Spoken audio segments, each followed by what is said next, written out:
Thank you for the invitation. Today we are going to talk about science, pseudoscience, and fake publications. The use of the word of science is very different for many people.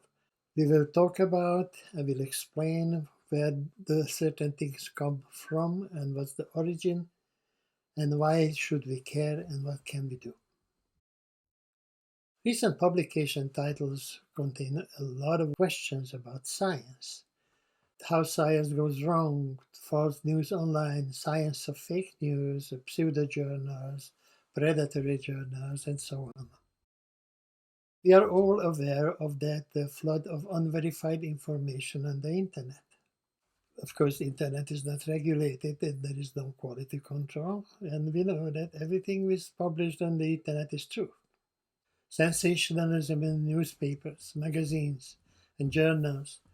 One of my colleagues talk about this like the research fashion show which demonstrates a lot of unique and beautiful things, except you would never wear it on the street. Look at this scary title. Dihydrogen monoxide is an acid with a pH level of 7.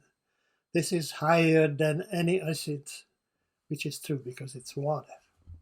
But the untrained mind, this is a scary message. Even bigger problem that many published studies cannot be replicated, and replication studies are not a normal and essential part of science. Everybody publishes their results and not the negative ones, probably because they are afraid of looking incompetent. Science has many definitions. For example, the intellectual practical activity encompassing systemic study, structure, behavior, and so on. And the systematic enterprise. So the systematic is always there.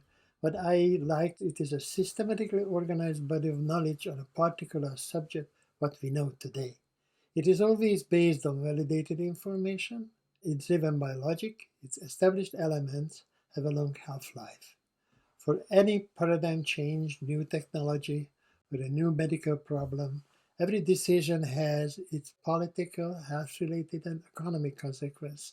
All scientific methods try to exclude subjectivity as opposed to politics, which is subjective and can change anytime if the parties change, and business, which is driven by profit, are all of them influenced by human behavior. Science, business, and politics cannot exist without each other, but they are always in conflict because of their different nature. Pseudoscience is a substitute for those who would love to understand, but they didn't have a chance, but they lacked the understanding to separate facts from fiction. And let's typically come up with a very simple explanation. In pseudoscience, everything has a simple explanation, usually based on hearsay. These are the opinions. Oh, that everybody knows that this and everybody knows that that. Believed to be whole truth. Fake science considerably differs from pseudoscience by this intention, because the fake science is a consequence of fake publications and is designed for desperate authors and primarily designed to make money for predatory publishers. Fake publications are often based on fictional or stolen data and they harm public trust. These are the publications for the sake of having a publication. Publications are not science. Science is dynamic and contains concepts, information, and validated and accepted ideas. In the literature, there are also other elements that either have not yet been accepted because they're too novel, too original, with not the quite quality, they cannot be reproduced, and the reasoning is not debated. It happens often that we agree to the facts but disagree in the explanations. We always bombarded information of the outside world. Most of them are accidental, overheard, hearsay. For example, how did you come to the place you are listening now today? Have you seen other people? Who do you remember? Have you met someone you know? Did you see an accident? Certain things you remember and certain things you don't. Our mind acquires, evaluates, connects and disconnects information to form memories. And it does it by looking for patterns and understand principles to take actions. So we need to observe, not just hear something. But be careful, because the human brain is powerful. You believe it or not, these are parallel lines. The squares are a little bit shifted relative to each other. It's interpreted as not straight lines. What we see is always the result of our interpretation. So seeing is not enough. We need to observe with intent and measure. And then we need to understand relations, and which creates a piece of information. Once we have many pieces of information, definitely more than one, then we start understanding patterns, which leads us to knowledge. But what if we have many pieces of knowledge? We have to consolidate, understand the principle. It takes us to a certain level of wisdom so we can take intelligent action. Most of the time, we do not take intelligent actions. We are creatures of habit, and we don't think all the time that now I have to step forward with my left leg or my right leg, and that this is the way home, and so on. Knowledge is often passive. It sits in brains, computer memories, libraries, and we need to understand the principles to take intelligent actions, which allows us to simplify complexity. Could it be more simple? How much time, how much effort needed to get to this formula? Simplifying complexity makes quantitative predictions possible, and wisdom also makes possible quantitative predictions. The essence is usually simple, only the details are complicated. Publications are not science. Publications are yesterday's shared information and knowledge, organized and stored on various media. Being wise, and wisdom, it's a human thing. The role of an article is providing new information based on measured data that contributes to knowledge. Ideally, every piece of new knowledge is built upon existing knowledge and reproducible new information. This is the role of reviews, to reconcile pieces of knowledge and clarify principles. The role of a scientific publication to improve our knowledge. The original purpose of scientific publications was to share data. Scientists, even early times in the 1500s, 1600s, they came together and they discussed and peer reviewed. And the writers and the readers was the same people, and information was for scientists. Today, writers and readers often not the same. Postdocs and grad students read way more articles than professors do. That leads to sub-quality, and also there's a problem with commercial publishing. So we are informing now almost every people. Today, there are many reasons for publishing a paper, and primarily for existential reasons and to share scientific information and knowledge. I have to say that it also depends on the level of the scientist. With the beginners, the existential reasons are way more important, and when the tenured and the fixed position to share information and knowledge. Scientists could play the role of authors, reviewers, editors, and readers, and they are all evaluated by the publication output at its so-called impact. Therefore, they must prove their value every day, publishing original and significant results. In high-impact media, the question is, what high-impact, high-value, original, and significant means? Scholarly publishing reflects life and today's infodemic. Customization is everywhere. Commercial algorithms watching to learn your preferences, to reinforce your beliefs and habits. Social media is not about information, it's about affirmation. Data manipulation is rampant. Digital data storage allows the injection of alternative facts based on fabricated data that create fake information, which becomes knowledge, and leads to bubbles that people live in. The revenue of model of social media is not truth, it's popularity, and hype attracts clicks.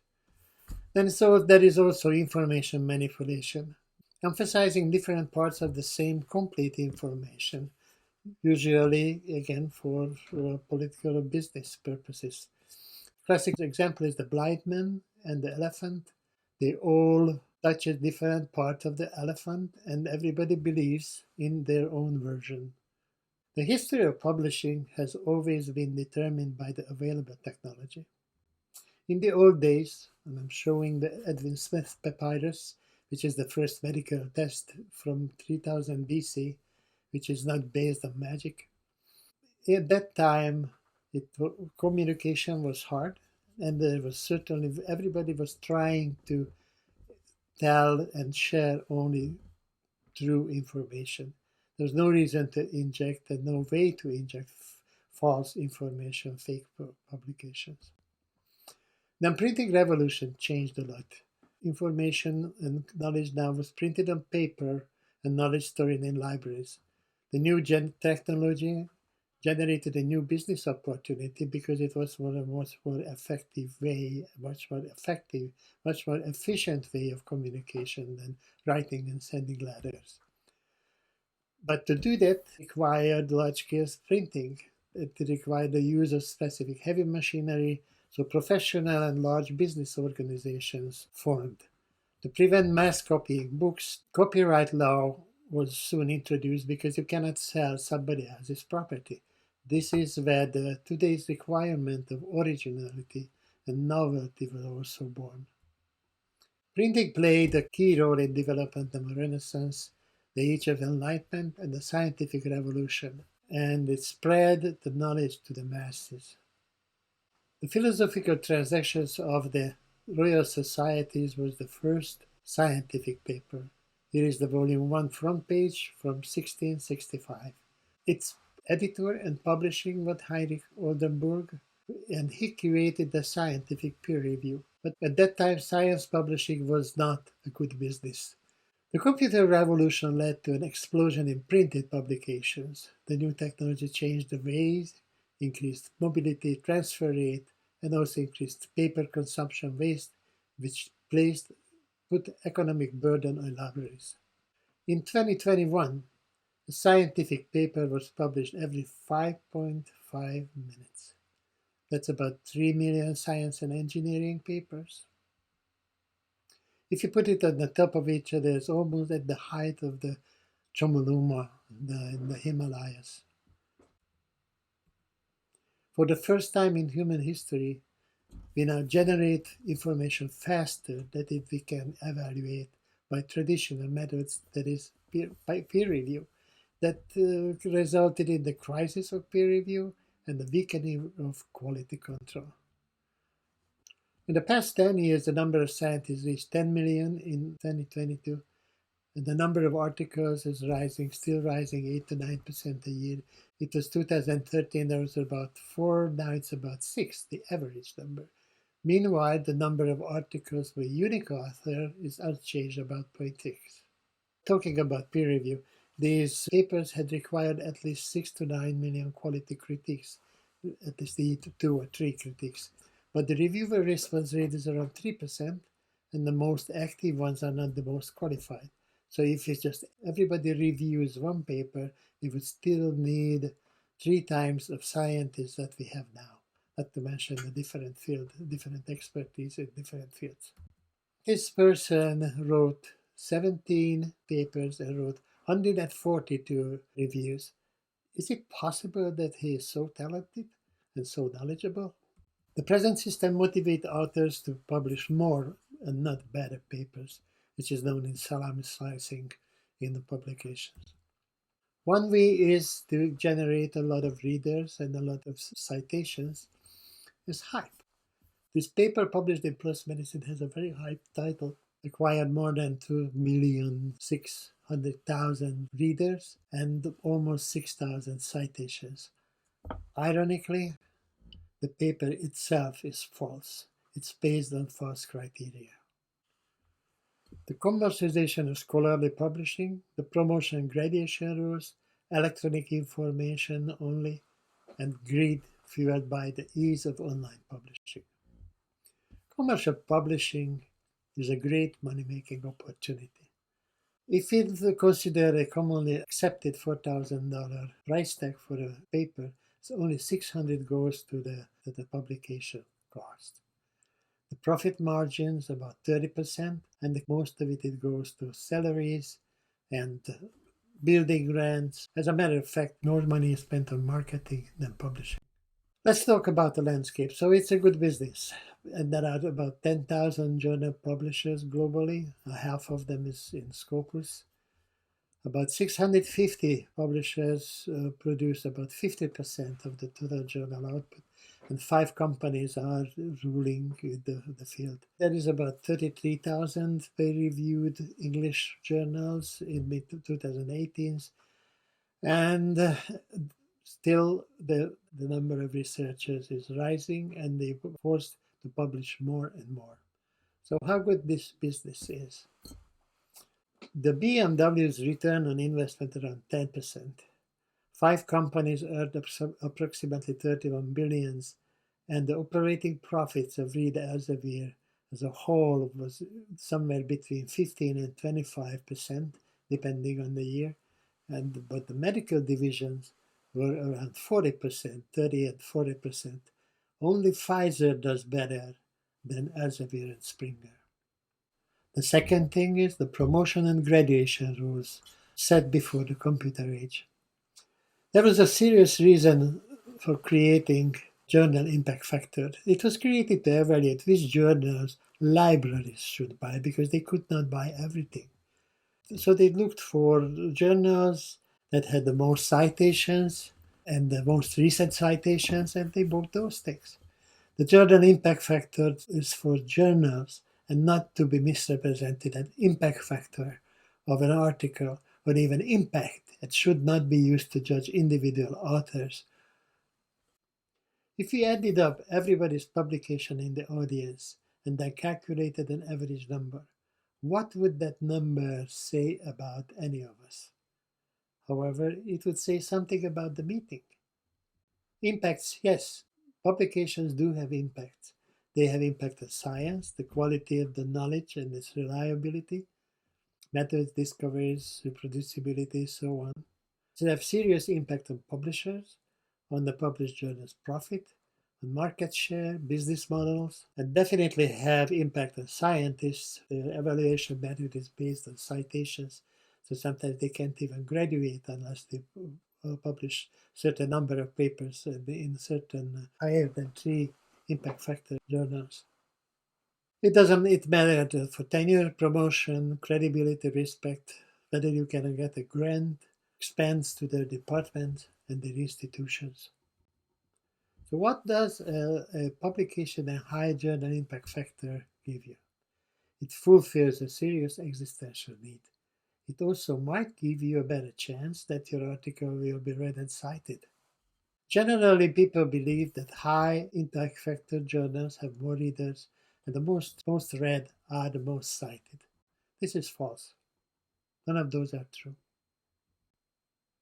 If we look at the top 100 publications, many of them were published in different small journals. Only 4 Nature and 3 Science publications was in the first 100 publication. You can look it up, actually. You can search for it. It was a Nature article a couple of years ago.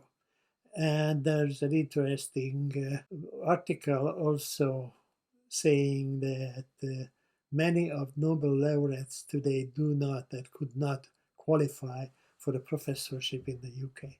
Look at, for example, number 3. There's analytical biochem 76, impact factor is 2.3. It only acquired 150,000 citations. I would love that. So publication in a higher impact factor journal only proves that your article passed the review process of the journal, which is not a small achievement because it's not easy.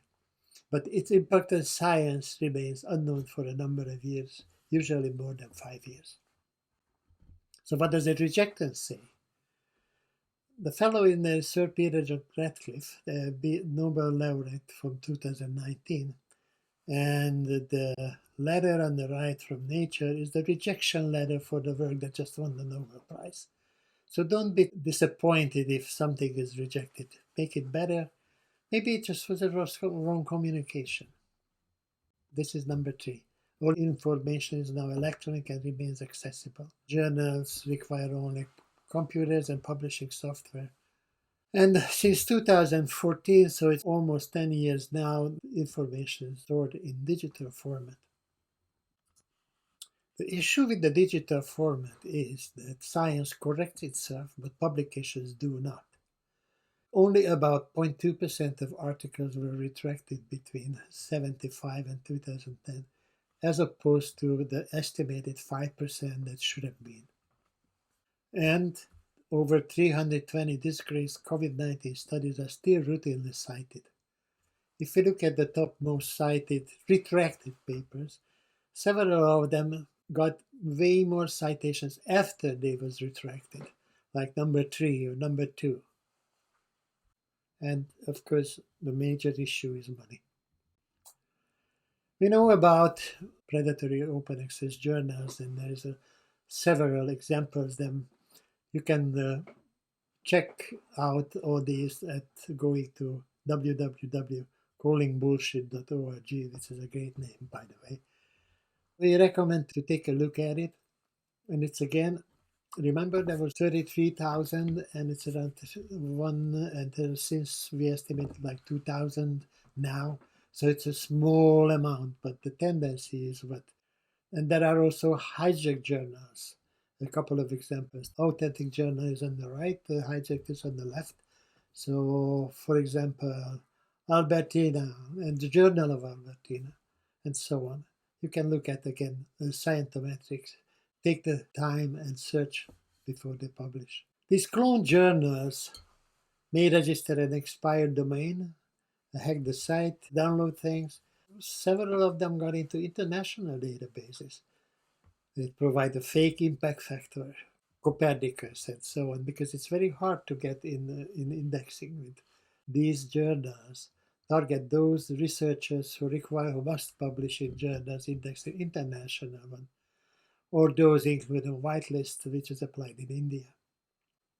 It's a good idea to look at the archive of any journal, which if you're suspicious, because there is no way they can copy the whole archive. The newest menaces about shameless scams, we are all familiar with it, emails, meetings, fake websites. I'll show you an interesting one. You may not know, but peer review companies offer positive peer reviews in exchange for money. Journals form, they also die, and the credibility of the article published in that journals diminishes seriously. Fake website, paper mill, the preprint problem, and AI. Next. This is California South University, claiming a public research university with 150 buildings, covering 50 city blocks, Irvine, California. The problem is that it is not on Google Maps. It doesn't exist. It's a fiction. So again, don't believe everything what you see on the internet. Paper mills. This is one of the troubling recent developments. They manufacture manuscripts and submit them on behalf of researchers for money. So you can buy a first authorship, you can buy a last authorship if you want to risk that it will be identified and you are done for life. It is estimated like more than 20,000 fake publications. Again, this is a small percentage compared to the 3 million, but the tendency is bad. In 2021, from January till December, journal have retracted at least 370 papers linked to paper mills, according to Nature. A Russian company claims to have added the names there more than 10,000 researchers over the past 3 years. The price is starting about $500. And just a recent development, in 2-3 days ago, Wiley had 19 journals kicked out from Clarivate, and they now shut down 4 journals which were overrun by paper mills and halted all special issues. Now the next one is the preprint problem. Preprints were heavily advertised that it's a great way to stake out your area and prove that you are first. The problem is that they are unchecked for quality. and newspapers use it as a source, as a new knowledge, as a new science. Very few comments are posted, and after submitted to a journal for peer review, there is no link to the final record, so you still might look at the original uncorrected versions. There is no standard way to retract preprints. For example, there is no credible evidence that the COVID-19 pandemic has a bioengineered origin, but there was an article in bioRxiv that acquired a huge number of citations, despite of the fact that it is immediately withdrawn, but it's already got out on the net. And there was a 2-page note, not even a research paper, claiming that SARS-CoV is an escape bioweapon, and immediately took off, even though within a day it was deleted from the site. This document took off and within conspiracy circles and still going around. And of course, the newest one, the AI models, generative AI tools, which are large language models. Again, sensational referred to the AI does this, AI does that. AI now, it's a very confusing name. We've seen too many movies with Arnold Schwarzenegger and other actors that turned out to be mechanized people. These are tools that may be used for good and bad purposes. They absorb and contain immense amount of existing text. They are very intelligent, but they are not creative. They are excellent in extracting existing text, existing content, and formulating it grammatically correct and human-like summaries. But we don't know how do they do it. We don't know what those texts they were trained, and companies do not disclose these data. So we researchers, we need to collaborate to develop an open source large language models trained on superior scientific articles. Really, the generative AI is a black box. The correct workflow is a lot depends on the prompt engineering, so the input, what you put in, and the quality control, whatever comes out, the usually different versions. How do you check that quality? In short, they're good at uncovering and bad at discovering. They do not, they cannot know new info, do not create new information. They still can shake up the Scholar evaluation system because it's based on citations. They don't provide citations. Where did they get those distilled information? Anyway, they are here and we better learn how to deal with them, how to use them wisely, and how to avoid them, how to train them, how to handle them, and how to restrain them. Finally, let me talk to you about our journal, Precision Nanomedicine, which you can find at prnano.com. Is it a Scopus indexed, scientist owned, open access, and peer reviewed and free journal? It's an international society journal, and they promote all aspects of medicine, including nanomedicine. We accept replication studies. We allow sharing negative results because we think it's very important, the need to know what not to do. We don't need APCs, reduce long waiting times of 1 to 4 weeks. And we also take a paper to the readers using social media, assist authors instead of criticizing them. We have 45 members of the editorial board who are the top 2% scientists in the world. That's how I see your manuscript. So do not copy sentences, paragraphs without referring them, and always acknowledge citation sources. I can tell you how many percentage of that text came from different sources. Also use automated image proofing. All submissions are checked for flipping, rotating, connecting, copying. Here's an example. Image proofing. Left side is much. Sub-images, there's 2 images of what you see. The right side, it's hard to see, but they connected by blue line. And the comparison says that it's not flipped. It scaled the right one to 99%. So it probably was a copy paste. Second sub was not rotated, but they match in 163 features. Final and advice, follow Retraction Watch at retractionwatch.com and follow The Scientist Both of them are free for users, and they keep you very much up to date what to look out for. Summary: scientific knowledge is becoming more and more interdisciplinary and complex, and the volume of publishing is getting more messy.